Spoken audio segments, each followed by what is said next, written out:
The evening had started like any other. The soft hum of the refrigerator in the kitchen, the faint ticking of the clock on the wall, and the warm glow of the dining room light casting long shadows across the table. Clara sat across from me, her auburn hair catching the light in a way that made her look almost ethereal. She had always been beautiful, striking even, but tonight there was something different about her. Something distant. Her fork pushed around a piece of grilled chicken on her plate. The food barely touched. She had that look on her face, the one she got when she was lost in thought, like she was trying to solve a puzzle with half the pieces missing. I watched her for a moment, the silence between us stretching longer than usual. "Is everything okay?" I finally asked, my voice breaking the quiet. She looked up, startled, as if she'd forgotten I was there. "Yeah, no, she sighed, setting her fork down with a soft clink. "Ryan, I need to talk to you about something. Something important." Her tone was serious, the kind of serious that made my stomach tighten. It was the same tone she'd used when she suggested we move to Portland 3 years ago, or when she'd broached the idea of adopting a dog last summer. But this time, it felt heavier, like the air in the room had shifted, and I wasn't sure I was ready for what was coming. "Okay," I said cautiously, leaning back in my chair. "What's on your mind?" She hesitated, twisting her wedding band around her finger, a nervous habit she'd had for as long as I'd known her.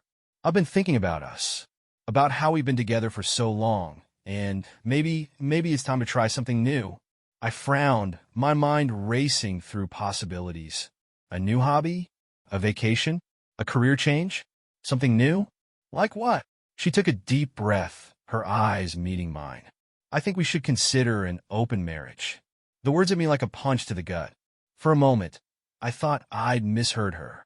"An open marriage?" I echoed, my voice a mix of disbelief and anger. "Are you serious?" She nodded, her gaze steady but nervous. "Yes. Look, Ryan, I love you. I do. But I think we've been stuck in a rut. This could be a way to explore different sides of ourselves while still being together." I laughed, but it wasn't the kind of laugh that comes from humor. It was sharp and bitter, the kind that hides the sting of betrayal. "So let me get this straight. You want to sleep with other people, but still keep me around as your husband? How generous." "It's not just about sleeping with other people," she said defensively, her voice rising slightly. "It's about freedom, trust, growth. Don't you want to see what's out there, too?" I shook my head, my jaw tightening. "No, Clara, I don't. I married you because I wanted you, not some open-ended experiment in freedom." The argument that followed lasted for hours. She had all these rehearsed lines about how this wasn't about me lacking anything, how it was about enriching our lives, how monogamy was just a social construct. I countered with every reason why this was a terrible idea, how it felt like a betrayal, how it would destroy what we had built together. But Clara didn't relent. She leaned forward, her voice quickening as if her words were building toward a final attempt to convince me. "I've been reading about it," she said, her eyes intense. "How couples try to rekindle things or explore themselves while still staying committed to each other. We've been together for 8 years, Ryan. I feel like I need something more. Excitement, new experiences." "Excitement?" My voice rose, the frustration bubbling over. "We're married, Clara. I thought that was the point. Commitment, building a life together." She sighed, her tone tinged with frustration. It's not about you, okay? You're great. It's about me. I feel like I'm missing something. I don't want to leave you. I love you. But I think we'd both benefit from exploring this." My stomach churned, a sickening mix of anger and hurt swirling inside me. The woman I'd vowed to spend my life with was asking for permission to sleep with other people. It wasn't exactly a scenario I'd prepared for. "I don't know, Clara," I said, shaking my head. "This feels wrong. How would this even work?" She reached for my hand, her touch soft, coaxing. "We'd set boundaries. Clear rules. No emotional attachments. We'd always communicate and be honest about everything. Ryan, I need this, and I don't want to do it without you." I stared at her, searching her face for some sign that this was a joke, a test, anything but what it seemed. But there was no hint of humor in her eyes, no playful smirk. She was serious. Eventually, though, I gave in, not because I agreed with her, but because I wanted to see where this would lead. Call it morbid curiosity, Or maybe I wanted to prove her wrong. But even as I nodded and said the words she wanted to hear, I was already thinking about divorce. If Clara wanted to sleep with other men, I wasn't going to stay married to her. The thought burned in my mind, cold and sharp. I didn't say it yet, but I was ready. The next morning, I woke up early, the weight of the previous night's conversation still heavy on my chest. Clara was still asleep, her breathing soft and even, completely unaware of the storm brewing in my mind. I slipped out of bed quietly, grabbing my phone and heading to the living room. As I sat on the couch, the first rays of sunlight filtering through the blinds, I began to plan. If Clara wanted to play this game, I wasn't going to lose. I opened my laptop and started researching divorce laws, asset protection, everything I needed to know to shield myself from the fallout. By the time Clara woke up, I had already made a few calls. I booked an appointment with a lawyer, read articles about financial planning, and even started drafting a list of our assets. My marriage was over. At least for me it was. But until everything was sorted out, until I had the divorce papers signed and my future secured, I decided to play along with her little open marriage game. I wasn't going to show my cards just yet. The days that followed were surreal, like living in a dream where the rules had suddenly changed, and I was the only one who hadn't gotten the memo. Clara, on the other hand, seemed to embrace this new chapter with an unsettling enthusiasm. It started small. She began dressing differently. Tighter dresses, higher heels, a spritz of perfume I didn't recognize. At first, I told myself it was harmless, maybe even a good thing. She was trying to feel confident, to rediscover herself. But then the late nights began. "I'm meeting some friends for drinks," she'd say, her voice casual, as if it were just another Tuesday. But the way she lingered by the mirror, reapplying her lipstick, told a different story. I didn't ask questions. Not at first.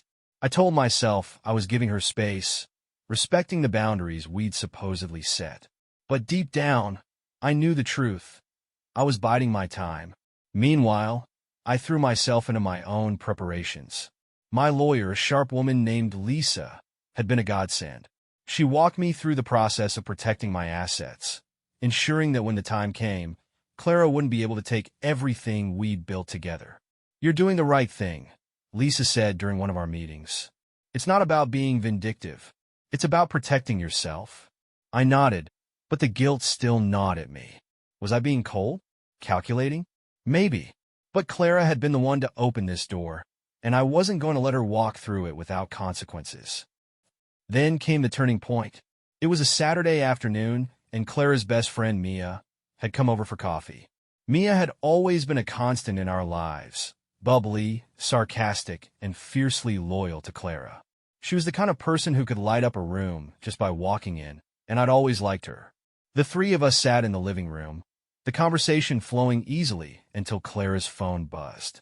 She glanced at the screen, her face lighting up with a smile I hadn't seen in weeks.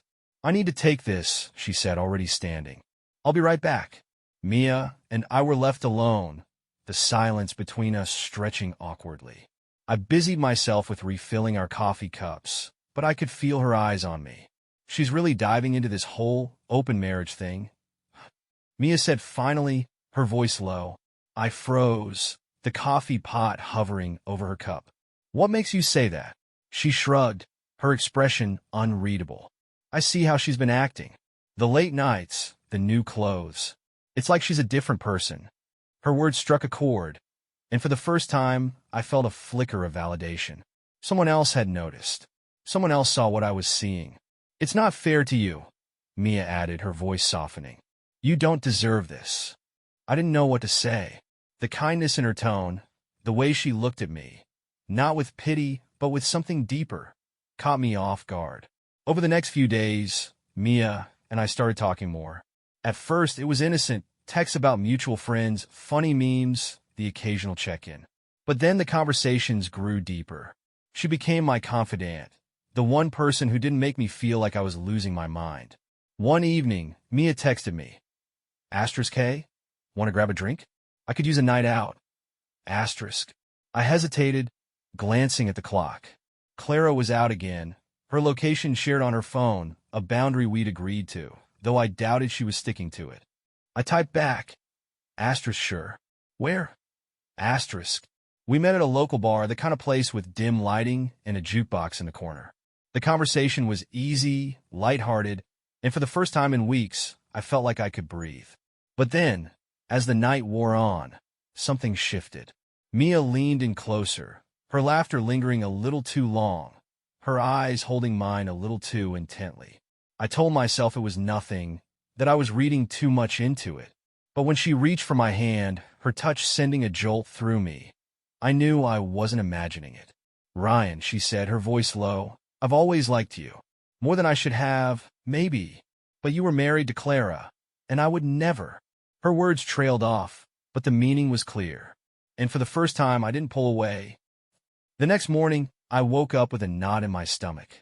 Clara was still asleep, her back to me, completely unaware of what had happened. I replayed the night in my head, the way Mia had looked at me, the way I'd let myself lean into the moment. I told myself it was just a reaction to Clara's betrayal, a way to reclaim some sense of control. But deep down, I knew it was more than that. Mia had been a constant in my life, a source of comfort and understanding when I needed it most.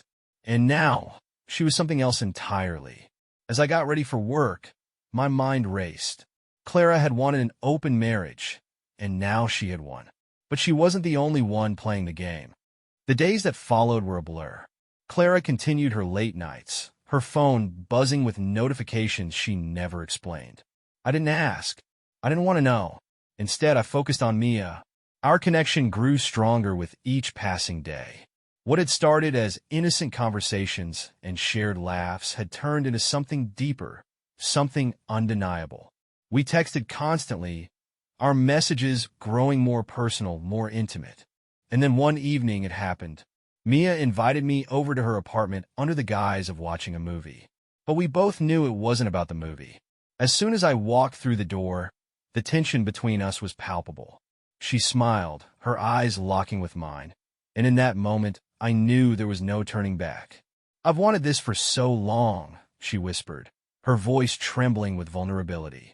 I didn't respond with words. Instead, I kissed her, the weight of everything I'd been holding and finally spilling over. It was reckless, it was wrong, but in that moment it felt like the only thing that made sense. The next morning, I woke up in Mia's bed, the reality of what I'd done crashing down on me. Clara's face flashed in my mind, and for a brief moment, guilt threatened to consume me. But then I remembered the late nights, the perfume, the way she'd looked at me when she suggested the open marriage. She had started this. I was just playing by her rules. When I got home, Clara was in the kitchen, humming to herself as she made coffee. She looked up when I walked in, her smile fading as she took in my disheveled appearance. "Rough night?" she asked, her tone light, but her eyes sharp. "You could say that," I replied, my voice steady. She raised an eyebrow, but didn't press further. I could tell she was curious, maybe even a little suspicious, but she didn't ask, and I didn't offer. Over the next few weeks, the dynamic between us shifted. Clara's confidence began to waver. She'd come home late, smelling of wine and someone else's cologne, but instead of gloating or sharing details like she had in the beginning, she grew quiet. One night, she came home earlier than usual, her face flushed and her eyes avoiding mine. "How was your night?" I asked, my tone casual, but my gaze piercing. She hesitated, her fingers fidgeting with the strap of her purse. "It was fine. I met someone." "Met someone?" I repeated, my voice calm, but laced with something darker. She nodded, still avoiding my eyes. "We talked. That's all." I knew better. She wasn't just talking to him. She'd slept with him. But I didn't call her out. Not yet. Instead, I waited. Let the silence stretch between us. Let the weight of her choices hang in the air. And then, almost casually, I dropped the bomb. "I did the same thing, you know. Last night." Her head snapped up, her eyes wide with shock. "What?" "Yeah," I said, leaning back in my chair, my expression neutral. "I spent the night with someone. She was amazing. One of the best nights I've had in a long time." Clara's face went pale, her mouth opening and closing as she struggled to find words. "You're not upset?" "No," I replied, my voice cool. Why would I be? You said we both need to explore and be free. I'm just playing by the same rules, right? The silence that followed was deafening. Clara stared at me, her mind racing as she processed my words. I could see the jealousy creeping into her eyes, the realization that she wasn't the only one with options. "Who is she?" she finally asked, her voice tight. I shrugged, feigning nonchalance. "I'm not sure you'd know her, but she's someone who understands me, someone who makes me feel good." Clara's hands clenched into fists, her nails digging into her palms. I could see the anger, the hurt, the betrayal flashing across her face. But she didn't say anything. Instead, she turned and walked away, her footsteps heavy on the hardwood floor. That night, I lay in bed, staring at the ceiling, my mind racing. I knew I'd crossed the line, that I'd let my anger and hurt drive me to a place I never thought I'd go. But I also knew I couldn't stop now. Clara had wanted an open marriage. She'd pushed for it, convinced me it was what we needed. And now, she was seeing the consequences of that decision. But as I closed my eyes, the image of Mia's face flashed in my mind. The way she'd looked at me, the way she'd made me feel. It wasn't just about revenge anymore. It was about something deeper, something real. And that scared me more than anything. The tension in the house became unbearable. Clara and I moved around each other like ghosts, our conversations clipped and hollow. She no longer came home late, no longer smelled of someone else's cologne. Instead, she watched me with a mix of suspicion and hurt, her eyes following me whenever I left the room. I, on the other hand, felt a strange sense of liberation. The guilt that had gnawed at me in the beginning had faded, replaced by a cold determination. Clara had wanted this. She had pushed for it. And now, she was reaping what she'd sown. Mia and I continued to see each other, our connection growing stronger with each passing day. What had started as a reckless reaction to Clara's betrayal had turned into something more. Mia was kind, understanding, and unapologetically honest. She made me feel seen in a way Clara hadn't in years. One evening, as we sat on her couch, her head resting on my shoulder, she broke the silence. "Ryan," she said softly, "what are we doing?" I hesitated, my fingers tracing patterns on her arm. "I don't know," I admitted, "but I know I don't want to stop." She lifted her head, her eyes searching mine. "And Clara?" The mention of her name sent a jolt through me.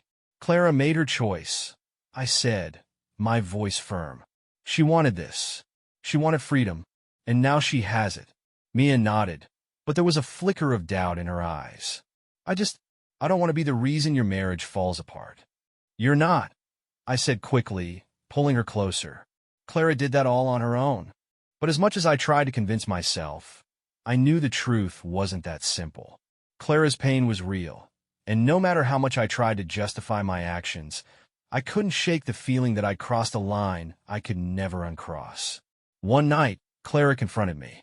"Who is she?" she demanded, her voice trembling with anger. "The woman you've been seeing. Who is she?" I looked at her, my expression calm, but my heart racing. "Does it matter?"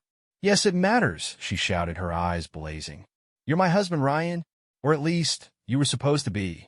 I took a deep breath, steeling myself for what was coming. "Clara, you wanted this. You wanted an open marriage. You wanted to explore. Well, I'm exploring too." Her face crumpled, the anger giving way to raw hurt. "I didn't want this," she whispered, her voice breaking. "I didn't want to lose you." For a moment, I almost felt sorry for her. Almost. But then I remembered the late nights, the perfume, the way she'd looked at me when she suggested the open marriage. "You didn't lose me, Clara," I said coldly. "You let me go." The next morning, I woke up to an empty house. Clara was gone, her side of the bed untouched. I didn't know where she was, and for the first time, I didn't care. I called Mia, my voice steady as I asked her to come over. She hesitated, but when I told her it was important, she agreed. When she arrived, I could see the worry in her eyes. "What's going on?" she asked, her voice soft. I took a deep breath, my heart pounding in my chest. "I'm done, Mia. I'm done with the lies, the games, the pretending. I want to be with you. For real." Her eyes widened, a mix of surprise and fear flashing across her face. Ryan, are you sure? This is a big step. I've never been more sure of anything, I said, my voice firm. Clara and I are over. It's time for me to move on. Mia stared at me for a long moment, her expression unreadable. Then slowly she nodded. Okay, she said softly. Okay. That night, as we lay in bed together, I felt a strange sense of peace. The weight of the past few months, the anger, the hurt, the betrayal, it all seemed to fade away. But as I closed my eyes, the image of Clara's face flashed in my mind. The way she'd looked at me when I told her I was done. The raw, unfiltered pain in her eyes. I told myself it was her fault. She had started this. She had pushed for it. But deep down, I knew the truth. I had played the game too, and now there was no going back. The days that followed were a whirlwind. Clara moved out of the house, her absence leaving a hollow silence in its wake. She didn't fight me on the divorce, didn't try to argue or plead. Instead, she packed her things quietly, her face a mask of resignation. I hope you're happy, she said as she stood in the doorway, her suitcase in hand. I didn't respond. What could I say? That I was happy? That I wasn't? The truth was I didn't know anymore. Mia moved in shortly after, her presence filling the empty spaces Clara had left behind. She brought with her a sense of calm, a stability I hadn't realized I'd been missing. But even as we settled into our new life together, I couldn't shake the feeling that something was off. One evening, as we sat on the couch watching a movie, Mia turned to me, her expression serious. Ryan, she said, her voice hesitant. Do you ever think about her? I froze, my heart skipping a beat. Clara, she nodded, her eyes searching mine. Yeah. Do you ever wonder if you made the right choice? I looked away, my mind racing. The truth was I did think about Clara, more than I wanted to admit. But it wasn't regret I felt, it was guilt. Guilt for the way I'd handled things, for the way I'd let my anger and hurt drive me to a place I never thought I'd go. I don't know, I admitted finally. I think I did what I had to do, but that doesn't mean it was easy. Mia nodded, her expression softening. I get that. I don't want to be the reason you regret anything. You're not, I said quickly, pulling her closer. You're the best thing that's happened to me in a long time. But as much as I tried to convince myself, the guilt lingered. It followed me like a shadow, creeping into the corners of my mind when I least expected it. One night, I dreamed of Clara. She was standing in the kitchen, her back to me, humming softly as she made coffee. When she turned to me, her face was streaked with tears. Why did you do it, Ryan? She asked, her voice trembling. Why did you let me go? I woke up in a cold sweat, my heart pounding in my chest. Mia stirred beside me, her hand reaching out to touch my arm. Are you okay? She asked sleepily. Yeah, I lied, my voice hoarse. Just a bad dream. The next morning, I decided to reach out to Clara. I didn't know what I wanted to say, only that I needed to say something. I found her at a coffee shop downtown, sitting alone at a corner table. She looked up when I walked in, her expression unreadable. Ryan, she said, her voice flat. What are you doing here? I hesitated, suddenly unsure of myself. I wanted to talk. She raised an eyebrow, but didn't protest as I sat down across from her. For a long moment, we just stared at each other, the silence between us heavy with unspoken words. Finally, I broke the silence. I'm sorry, I said, my voice barely above a whisper. She blinked, her expression softening for the first time. For what? For everything, I said, my voice cracking. For the way I handled things.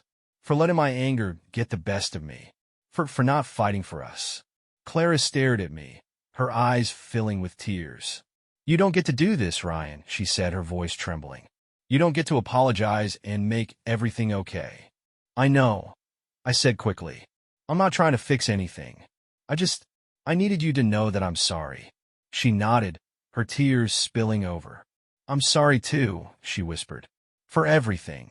We sat there for a long time, talking about the past, about the choices we'd made, and the pain we'd caused each other. It wasn't easy, and it didn't fix anything, but it felt like a step toward closure. When I left the coffee shop, I felt lighter, as if a weight had been lifted off my shoulders. But as I walked back to my car, I couldn't shake the feeling that something was still missing. That night, I told Mia about the conversation. She listened quietly, her expression thoughtful. "Do you feel better?" she asked finally. "I don't know," I admitted. "I think so, but I also feel lost." She nodded, her hand reaching out to take mine. "That's okay," she said softly. "You don't have to have everything figured out right now." I looked at her, her kindness and understanding washing over me like a wave. For the first time in a long time, I felt a flicker of hope. Maybe I didn't have all the answers. Maybe I never would. But for now, that was enough.